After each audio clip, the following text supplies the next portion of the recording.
উপলক্ষে যারা ঢোল বাজিয়ে বেড়ান, মহরমের চাঁদ উঠেছে আর আপনাদের ঢোলগুলো ঘরের ভিতর থেকে বার হয়ে গেছে, তাদের উদ্দেশ্যে বলবো, ইমাম হুসাইন পাক কারবালার সরজমিনে নিজের পরিবারকে নিয়ে শহীদ হয়েছেন, আর সেই উপলক্ষে আপনারা ঢোল বাজিয়ে বেড়াচ্ছেন।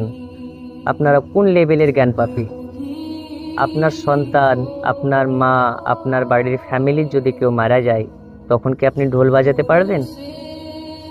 সময় আছে, শুধরে যান।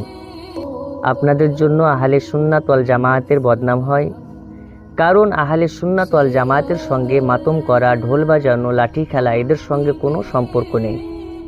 সুন্নি ভাইরা, আপনাদের উদ্দেশ্যে বলবো, মহরমকে উদ্দেশ্য করে ঢোল বাজানো, মাতম করা, বুক কাটা, হাত কাটা, শরীরকে ক্ষত করা, এগুলো হারাম, শরিয়াত বিরোধী কাজ।